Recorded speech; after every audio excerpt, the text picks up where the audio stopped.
My narcissistic mother hits on all of my boyfriends because she thinks I don't deserve to have them. I'm Emma. I'm 24, and I've been dealing with this nightmare for the past 6 years.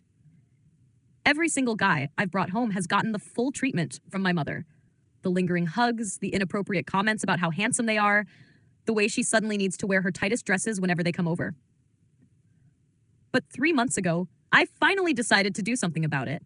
I was tired of watching potential relationships crumble because my mother couldn't handle the fact that someone might actually want to be with me instead of her.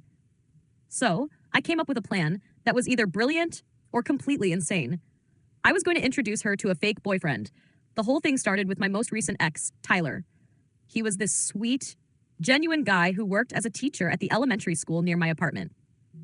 We'd been dating for about 4 months when I finally worked up the courage to bring him home for Sunday dinner. My mother, Patricia, was 52 and still absolutely stunning. She'd been a model in her 20s and never let anyone forget it.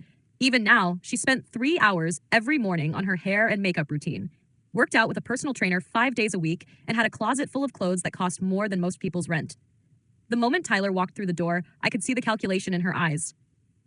"Oh my goodness, Emma, you didn't tell me how handsome he was," she said, pulling Tyler into a hug that lasted way too long. "I can see why you're so smitten." During dinner, she peppered him with questions about his job, his hobbies, his family. Normal getting to know you stuff, except for the way she kept touching his arm and laughing at everything he said like it was the funniest thing she'd ever heard.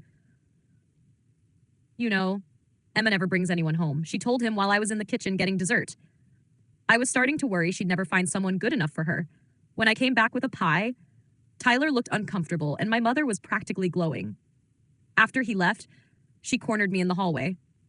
"He seems nice." "Honey," she said in that tone that meant she was about to say something cutting. "Maybe a little simple for you, though. I mean, elementary school teacher, you could probably do better." This was her pattern. First, she'd flirt with them to test whether they'd respond to her attention. Then she'd plant seeds of doubt in my head about whether they were good enough for me. Meanwhile, she'd start texting them directly, finding excuses to invite them over when I wasn't around. It had worked with my last 3 boyfriends. They'd all ended up confused and overwhelmed by the weird dynamic with my mother, and eventually, they'd just fade away rather than deal with it. But Tyler was different. He actually told me what was happening. "Your mom has been texting me," he said 2 weeks after the dinner. We were sitting in his living room, and he looked genuinely troubled. "What kind of texts?" He showed me his phone. Messages from my mother asking about his weekend plans, telling him about yoga classes he might enjoy, suggesting they grab coffee sometime to talk about Emma's happiness. "She says she wants to make sure I'm treating you right," Tyler said. But some of these messages feel weird. I scrolled through them, my stomach sinking. She was being subtle, but I could see exactly what she was doing.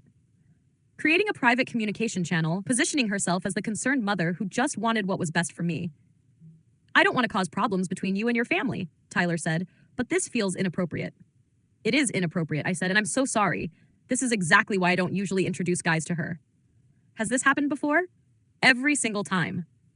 Tyler was quiet for a long moment. "Emma, that's not normal. You know that, right?" I did know that. I'd known it for years. But knowing something is wrong and being able to fix it are 2 completely different things. 3 days later, Tyler broke up with me. "I really care about you," he said. "But I can't handle your mother. The constant texts, the way she looks at me, the things she says about us. It's too much." I cried for hours after he left. Not just because I'd lost another good guy, but because I realized I was going to spend my entire life alone unless I figured out how to deal with my mother. That's when I came up with the fake boyfriend plan.